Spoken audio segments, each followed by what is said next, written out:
Hey everybody, Major League Fishing embedded reporter Joel Shangle here with one of the competitors here in sunny Florida today, Mike McClelland. Welcome to the World Championship. It's great to be here, man. What can I say? I mean, anytime you have a chance to fish the ultimate in any circuit, it's a big deal. And being here at the second Major League Fishing World Championship is pretty awesome. You have a great story about a particular fish that helped get you here, and the people who watched the episode, elimination round number 2, from Alpena, Michigan, probably didn't realize, and you didn't even realize at the time, just how important a 4.7-pound smallmouth was going to be for your entire season. The thing that was so frustrating was I had seen a group of fish there early that morning, and there were 5 or 6 of them the same size together on that little sand point. And I just kept fishing it through the course of the day, and I never could get the fish to react, and they finally did, and that one was a big key. When you swung that fish on board, tail brushed the carpet, that's a 2-minute penalty. You had that was the 5 minutes left in the round, so you got 2 minutes where you had to just sit. But it wasn't that you just had to sit. Describe the whole situation, because you were super frustrated, but I don't think people knew why exactly.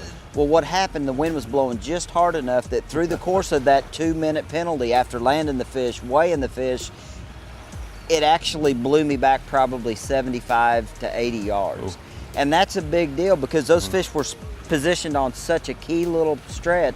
It wasn't that they were scattered up and down the stretch, they were on a key point. Right. And I got blew back so far that when I finally did get up and fish with 3 minutes left, I really don't think I ever even made the proper cast again in the end of competition. You know, one more 3-pounder and I've made the elimination round. So it's a frustrating deal to look back on, but like I said, if I hadn't caught that fish, I wouldn't be sitting here today. I mean, obviously your frustration that day had to have been way high, but when did you get the more calming news that you actually were going to qualify to fish this thing? The thing that's crazy about that is until the second event in Natchez, Mississippi, I made, you know, the first cut in that event.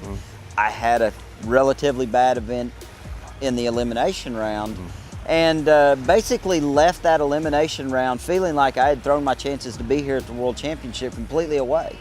And as the week unfolded, as we got into the sudden death round and then the World Championship round, people that needed to catch him didn't, and people that were actually somewhat close to me ended up being in a tie. In fact, Gary Klein and myself tied after that Natchez event, and they had to go back, you know, to the office and figure out all of the tiebreakers to determine which one of us would actually be here. So, you know, that one fish was the key and the only reason I'm here today. This is the only time I can ever think of where one specific fish in one specific situation brings you to a championship. Absolutely. I mean, you know, you look at the course of these events, and even when you're having a rough day in a qualifying round or, you know, sudden death round, every fish you catch is going to somehow add up at the end. But the fact that that was a 4.75 smallmouth, that was the one that gave me, you know, whether it was the performance bonus or whatever it was of that particular event,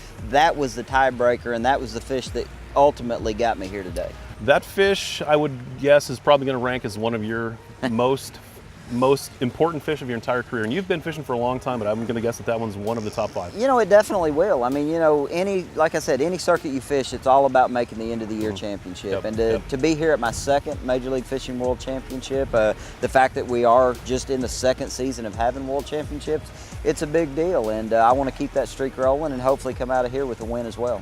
I got to tell you, I felt in watching that episode, I felt really bad for you in that situation, because I mean, you could tell your frustration was pretty high, but after learning of the story behind that, makes me feel good for you. So congratulations. I appreciate it. Glad to have you here, man. Great to be here, Joel.